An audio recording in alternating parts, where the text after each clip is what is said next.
Money breath. కొంతమంది చూసారు ఊపిరి పీల్చినంత సునాయాసంగా కోట్లు కోట్లు సంపాదించేస్తుంటారు. కొంతమంది పూటకి లాటరీ కొడుతుంటారు. The reason being that. So వీటి గురించి మహాభారతంలో విదురుడు అనే క్యారెక్టర్ తెలుసా మీకు? విదురుడు. ఆ విదురుల వారు కొన్ని నీతి వాక్యాలు చెప్పారు. ఆయన లైఫ్లో ఆర్థికంగా డెవలప్ అవడం ఎలా అనే దాని మీద కూడా కొన్ని విషయాలు చెప్పారు. ఇవాళ నా టాపిక్ అది. బిఫోర్ దట్ మరి నాకు ఈ అర్హత ఉందా లేదా అనేది మీరు తెలుసుకోవాలనుకుంటే ఇందాక గంప గారు చెప్పినట్టుగా I'm called money guru Rajasekhar అంటారు నన్ను. So I'm corporate trainer, author of 8 books, different books, 8 different books. So I am awarded as Money Coach of the Year. Last year Money Coach of the Year గా award వచ్చింది. 60 days workshops conduct చేస్తాను నేను. 60 days training programs, 40 days training programs నేను conduct చేస్తుంటాను. Out and out money. ఈ తెలుగు స్టేట్స్లో money గురించి ఇంత ఇండెప్త్గా 360 degrees యాంగిల్లో చేయగలిగే వాళ్ళు మరెవరూ లేకపోవడం నా అదృష్టం అవడంతో నాకు మనీ గురు అని ప్రేమగా జనాలందరూ మా గంప గారు స్టార్ట్ చేశారు మనీ రాజశేఖర్ అని. దానికి పార్టిసిపెంట్స్ అందరూ గురువు తగిలిచ్చేశారు. మొత్తానికి మనీ గురువు నాకు తెలియకుండానే అయిపోయింది. సో ఇవాళ మన టాపిక్ ఇక్కడ ప్రాబ్లం, చిన్న ఇబ్బంది ఏమైందంటే మా అన్వర్ ల్యాప్టాప్లో ఫాంటింగ్ తేడా రావడంతో కొంచెం ఫాంటింగ్ తేడా వస్తుంది. బేర్. ఐశ్వర్యవంతులు అవ్వాలంటే ఉండకూడని 5 లక్షణాలు. That is the heading. ఐశ్వర్యవంతులు అవ్వాలని ఎంతమందికి ఉందండి? ఉందా? ఫెంటాస్టిక్. అలా గనక మీరు అవ్వాలనుకుంటే మీకు ఉండకూడని లక్షణాలు 5 ఉంటాయి. ఎందుకని ఉండకూడని లక్షణాలు అని చెప్పాను? ఇందాక బాబు ఉన్నాడు, ఆ బాబు పట్టుకుంటే శ్రీనివాస్ ముందుకు రాలేకపోయాడు. సో ఆ బాబు కనుక అక్కడ లేకపోతే తను ఈజీగా అందుకోగలిగేవాడు. సో ఉండకూడని లక్షణాల గురించి మాట్లాడుతున్నాను. ఉండాల్సిన లక్షణాల గురించి మళ్ళీ ఇంకెప్పుడైనా మాట్లాడదాం. ఇవాళ మన టాపిక్ ఉండకూడని లక్షణాలు. నంబర్ 1, అతి నిద్రాలోలుడు, తెలివి లేని మూర్ఖుడు. దీని గురించి నేను చెప్పాల్సిన పని లేదు. అందుకే ఇందాక మా జేడి లక్ష్మీనారాయణ గారు కూడా 5 AM క్లబ్ గురించి మాట్లాడారు. ఈ 5 AM క్లబ్ గురించి మాట్లాడింది ఎందుకంటే దీనికోసమే. ఎవరైతే అతి నిద్రకి లోన్ అవుతారో, కౌంటర్లో కూర్చొని, బిజినెస్ కౌంటర్లో కూర్చొని, జాబ్లో కూర్చొని కురికిపాట్లు పడుతూ ఉంటారో వాళ్ళ దగ్గరికి ఎప్పటికీ ధనం అనేది రాదు. ఎందుకంటే the brain gets lot of dullness. ఒకవేళ మీ నిద్ర కనుక కరెక్ట్గా కావాలంటే 5 AM క్లబ్లో లేవడానికి మీకు కరెక్ట్గా కావాలంటే there is something called sleep cycles. Sleep cycles అని చెప్పి ఉంటాయంటే నెట్లో ట్రై చేయండి. నాకు ఇప్పుడు టైం తక్కువ ఉండటం వల్ల నేను చెప్పలేకపోతున్నాను, చెప్పకూడదు కూడా. స్లీప్ సైకిల్స్ అని ఉంటుంది. ఆ స్లీప్ సైకిల్స్ ప్రకారము మీరు 5 o'clock నుంచి వెనక్కి వెళ్ళండి. 5 o'clock నుంచి వెనక్కి వెళ్ళి ఎన్ని సైకిల్స్ మీరు నిద్రపోతే మీకు సరిపోతుందో కౌంట్ చేసుకుని ఆ టైం నుంచి మీరు నిద్రపోవడం మొదలు పెడితే every day you'll be very very active. Not only 5 o'clock, even if you get up at 4 o'clock you can be very very active. So ఆ టైమింగ్ అనేది కావాలి మీకు. 90 minutes slot. 1 cycle is called 90 minutes. అలాంటి 90 minutesలో మీరు sleep అవ్వాలి.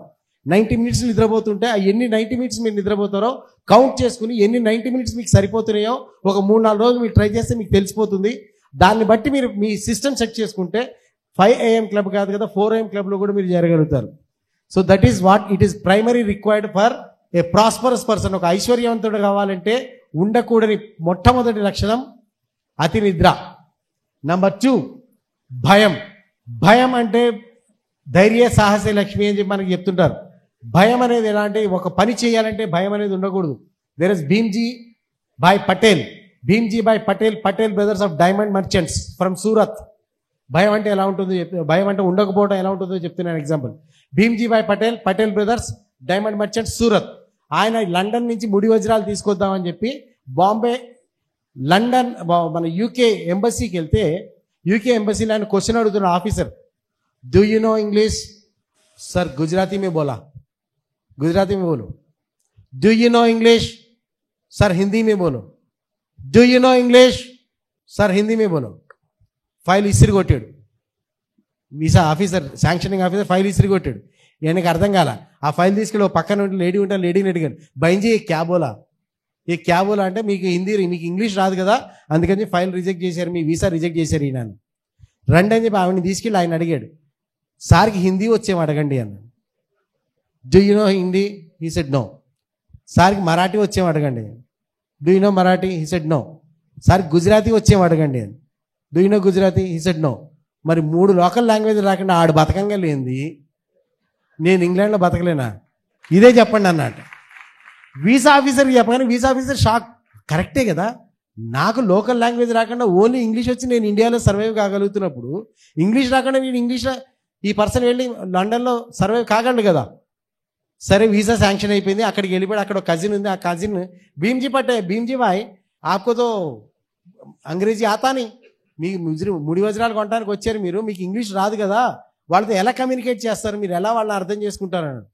బహన్జీ, నేను వచ్చింది వజ్రాలు కొనడానికి, నా దగ్గర డబ్బులు ఉన్నాయి, నాకు అర్థమయ్యేలా చెప్పాల్సిన బాధ్యత వాడిది, నాది కాదు. నాకు అర్థమయ్యేలా చెప్పాల్సిన సమస్య వాడిది, నాది కాదు.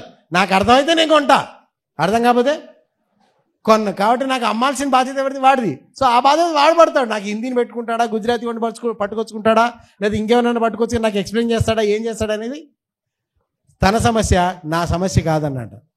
అంటే ఏం లేదండి ఇక్కడ, ఏం చేయలేదు ఆయన, భయం లేకుండా ఏ పనైనా సరే భయం లేకుండా ముందుకు వెళ్ళగలిగిన. ఒంటరిగా లండన్ వెళ్ళి, ఇంగ్లీష్ రాకపోయినా ఒంటరిగా లండన్ వెళ్ళి అక్కడి నుంచి ముడి వజ్రాలు కొనుక్కు వచ్చి బిజినెస్ చేయగలిగాడు.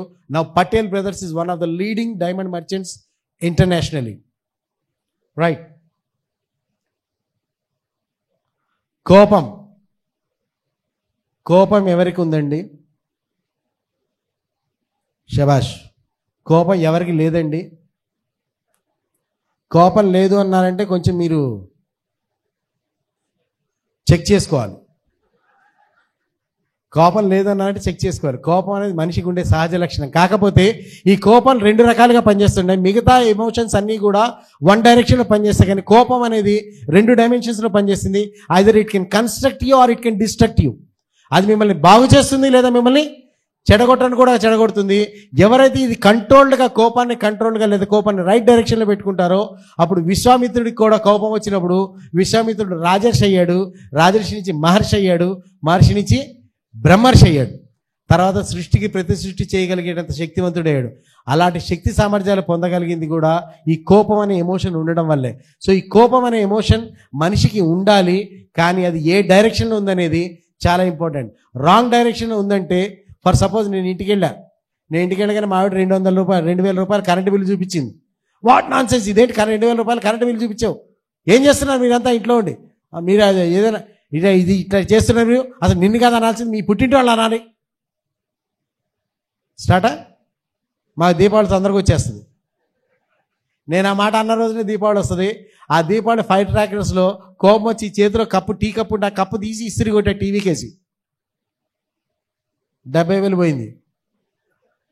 అసలు నా సమస్య ఎంత అండి? 2,000. ఇప్పుడు ఎంత? 72,000 ప్లస్ ఇంట్రెస్ట్. ప్లస్ ఇంట్రెస్ట్ మర్చిపోతున్నారు మీరు. ఇప్పుడు మావిని మళ్ళీ లైన్లో పెట్టాలి నేను. మావిని మళ్ళీ కూల్ చేయాలంటే మళ్ళీ దానికి ఏదో ఆ ఇంటెన్సిటీని బట్టి అది గోల్డ్ లలిత జ్యువెలర్స్ అనొచ్చు, చందన బ్రదర్స్ అనొచ్చు, ఎటైనా అనొచ్చు. So this is again happens because we're losing the temper. ఆ కోపం పోయింది. ఇక కోపం మనం కంట్రోల్ చేసుకోలేకపోయాం కాబట్టి మనీ విషయంలో మనం సంపాదించలేము. అదే ఒక కస్టమర్ ఉంటాడు. కస్టమర్కి వచ్చిన తర్వాత బిజినెస్ మ్యాన్ ఎంతమంది ఉన్నారండి ఇక్కడ? ఎంతమంది business man? Fantastic. In 2000 when I wanted to start a business, మా ఫ్రెండ్ ఒక ఆయన 20 years ఎక్స్పీరియన్స్ ఉన్నాడు అప్పటికి బిజినెస్లో. ఆయన దగ్గరికి వెళ్ళి బిజినెస్ చేస్తానన్నాను. ఒకటే మాట అన్నాడండి, మీ అందరికీ కనుక ఇబ్బంది కలిగితే, బాధ కలిగితే క్షమించాలి, కానీ understand the depth of the word. Depth of the word. Business చేయాలనుకున్నాను నేనంటే అతను ఒకటే మాట అన్నాడు, రాజశేఖర్ గారు మీకు సంగతి తెలుసా, బిజినెస్ మెన్కి బిచ్చగాడికి తేడా లేదండి అన్నాడు.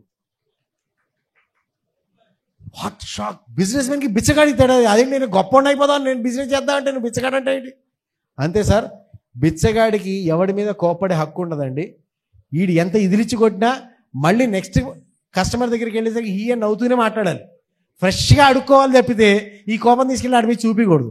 అలాగే బిజినెస్లో కస్టమర్ కూడా, మన సేల్స్కి వెళ్ళినప్పుడు కూడా ఒక కస్టమర్ చిరాకు పడ్డాడని చెప్పి తీసుకెళ్ళి ఇంకో కస్టమర్ మీద చిరాకు చూపించకూడదు. సో ఈ కస్టమర్ని ఇక్కడనే వదిలేసి అక్కడికి వెళ్ళిపోవాలంటే బిచ్చగాడంతే సిగ్గు లేకుండా ఆడు వెళ్ళిపోయి మళ్ళీ కొత్తగా అడుక్కుంటాడు. అలా బిజినెస్ మ్యాన్ కూడా బిజినెస్ కోసం సిగ్గు లేకుండా పోయి అడుక్కోగలగాలండి అన్నాడు. నాకు అది అర్థం కాలే, డైజెస్ట్ కాలే. ఆ రోజు నుంచి మాట్లాడటం మానేశా. సంవత్సరం తర్వాత రియలైజ్ అయింది తను ఏం చెప్పాడు కరెక్ట్ అని. రైట్? ఎందుకంటే బిజినెస్లో మనకి emotion, when we're doing business we deal with people. Emotions మీద, కోపం మీద కంట్రోల్ లేకపోతే అవతల మనిషి ఏదైనా అనొచ్చు. ఆ కంట్రోల్ కనుక లేకపోతే మనం నెక్స్ట్ కస్టమర్ని డీల్ చేయలేము, మన మనీ ఫ్లో అనే దాన్ని మనం డెవలప్ చేసుకోలేము. So the next point is కోపం. అండ్ ద నెక్స్ట్ వన్ బద్ధకం. ఇక్కడ బద్ధకస్తులు ఎంతమంది అండి? Fantastic, fantastic. Do you no today's development, the whole development of man kind is due to బద్ధకం. బద్ధకం వల్లే మనం ఇంత డెవలప్ అయ్యాం. ఎప్పుడో కొండల్లో ఉన్నప్పుడు రాతి యుగంలో నాడు వాడికి ఊరికే నడిచికెళ్ళడానికి ఇక్కడి నుంచి అక్కడి దాకా ఏం నడిచికెళ్తామని చెప్పి బద్ధకం కనుక లేకపోతే వాడు గుర్రపు స్వారీ అనే దాన్ని కనిపెట్టేవాడు కాదు. ఆ గుర్రపు స్వారీ చేసి టిక్కు టిక్కు టిక్కు టిక్కు ఎగురుతున్నాడు, ఇలా ఎగటం నొప్పి అవసరం అని అన్నపోతే ఆడ వీలు బండి కనిపెట్టేవాడు కాదు. ఆ తర్వాత దానికి ఒక కప్పు కనిపెట్టేవాడు కాదు, ఆ కప్పు కనిపెట్టిన గుర్రాలను తీసేసి ఆ ఐటెం కనిపెట్టేవాడు కాదు, ఐటెం తర్వాత చల్లగా ఉండాలని చెప్పి ఏసీ కనిపెట్టేవాడు కాదు. హోల్ డెవలప్మెంట్ ఈజ్ మనిషికి ఏ స్థాయికి ఆ స్థాయిలో ఉండే బద్ధకం వల్లే డెవలప్మెంట్ వచ్చింది. కాకపోతే ఆ బద్ధకానికి కూడా ఒక డైరెక్షన్, ఒక డైమెన్షన్ అనేది అవసరం. ఆ బద్ధకం ఎప్పుడు వాడుతున్నా ఎప్పుడు వాడట్లేదు, everything is in our control. అతి సర్వత్ర వర్జయ్యేది. మనిషి బద్ధకం యొక్క పరాకాష్ఠ చెప్పాలంటే, నన్ను కనుక ఒక రూమ్లో పెట్టి, మా గంపగారు నన్ను రూమ్లో పెట్టేసి, సార్ మీకు ఈ రూమ్లో అన్ని ఫెసిలిటీస్ ఇస్తామండి, మీరు ఒక బటన్, ఈ బటన్ ఇలా నొక్కితే చాలు మనిషి వస్తాడు, మీకు ఏది కావాలన్నా ప్రొవైడ్ చేస్తాడు, ప్రపంచంలో ఏది కావాలన్నా ప్రొవైడ్ చేస్తాడు. Okay, do you no my first question? ఆయన అంత ఫెసిలిటీ ఇచ్చాక నేను అడిగే మొట్టమొదటి క్వశ్చన్ ఏంటి తెలుసా? ఈ బటన్ ఎవడు నొక్కాలి, ఈ బటన్ ఎవడు నొక్కాలనేది నా నెక్స్ట్ క్వశ్చన్ అవుతుంది. సో మనిషికి ఎంత ఇచ్చినా still there is there. But the బద్ధకం అనేది when it is coming to money, it should never never never be in our point. ఇందులో రియల్ ఎస్టేట్ బిజినెస్ చేసేవాళ్ళు, ఎల్ఐసి ఇన్సూరెన్స్ బిజినెస్ చేసేవాళ్ళు, డెఫినెట్గా ఫ్రీలాన్స్ బిజినెస్లు చేసేవాళ్ళు ఉండుంటారు. చిన్న ఎగ్జాంపుల్ చెప్తానండి. నాకు లెటస్ సే ఫర్ ఎగ్జాంపుల్, నేను ఇన్సూరెన్స్ ఏజెంట్. నాకు రాత్రి 8:30కి ఒక కాల్ వచ్చింది, ఒక లీడ్ వచ్చింది. సార్ ఫలానా మా వేణుగోపాల్ గారు, లక్ష్మీపురం వేణుగోపాల్ గారు ఇన్సూరెన్స్ కోసం చూస్తున్నారంట అని చెప్పి నాకు తెలిసింది. తెలిసిన తర్వాత నేనేం చేసి 9 అవుతుంది, ఇప్పుడు ఆయనకి ఫోన్ చేస్తే బాగోదులే, ఏం చేస్తా ఇప్పుడు మన ఫ్యామిలీ టైం కదా అని చెప్పి నేను కాల్ చేయలేదు. పొద్దున్నే 7 గంటలకి ఏం చేస్తానని చేయలే. 9:30 పురుసతగా టిఫిన్ చేసి టీ గట్రా తాగి ఇప్పుడు ఏం చేద్దాం అబ్బాయి, వేణుగోపాల్ కాల్ చేద్దాం అని వేణుగోపాల్ గారికి కాల్ చేశాను. కాల్ చేస్తే ఆయన ఏమన్నా, లేదండి రాత్రి 9 గంటలకు ఒక క్యాండిడేట్ కాల్ చేశాడు, పొద్దున్నే 7 గంటలకు అపాయింట్మెంట్ ఇచ్చాను, 7 గంటలకు వచ్చాడు, బిజినెస్ డీల్ క్లోజ్డ్. జరుగుతుందా జరగదా? ఫ్రీలాన్స్ బిజినెస్లో ఉన్న వాళ్ళ సంగతి అడుగుతున్నా, జరుగుతుందా జరగదా? గ్యారెంటీగా జరుగుతుంది. ఏం చేశాను నేను? అదే 8:30కి నాకు తెలియగాను కనీసం ఒక కాల్ వెంటనే నేను కొట్టినట్టయితే I was improving my possibilities of business. Possibilities పెంచుకోగలిగేవాడిని. అందుకే మీరు చూడండి, ఎప్పుడు కూడా ఈ బద్ధకం వల్ల ఎవరు కూడా డెవలప్ అయ్యింది లేదు ఫైనాన్షియల్గా. బద్ధకం అనే దాన్ని వదులుకోగలిగితేనే, ఏదైతే ఇందాక 5 o'clock క్లబ్ అని చెప్పారు, morning 5 o'clock club. Morning 5 o'clock club అంటే ఏంటి తెలుసండి? మార్నింగ్ 5 o'clock లేచిన వాడు సంవత్సరం మొత్తం మీద మిగతా వాళ్ళందరికంటే 2 నెలలు ఎక్కువ సమయాన్ని కలిగి ఉంటాడు. మిగతా వాళ్ళకి సంవత్సరానికి 12 నెలలు, మార్నింగ్ 5 o'clock లేచేవాడికి 14 నెలలు. క్యాలిక్యులేట్ చేసుకోండి ఎలా అవుతుందో, క్యాలిక్యులేట్ చేసుకోండి. క్యాలిక్యులేషన్ రాకపోతే నా ఫోన్ నెంబర్ ఎలాగో తెలుస్తుంది, అప్పుడు కాల్ చేయండి. Right? So the last one,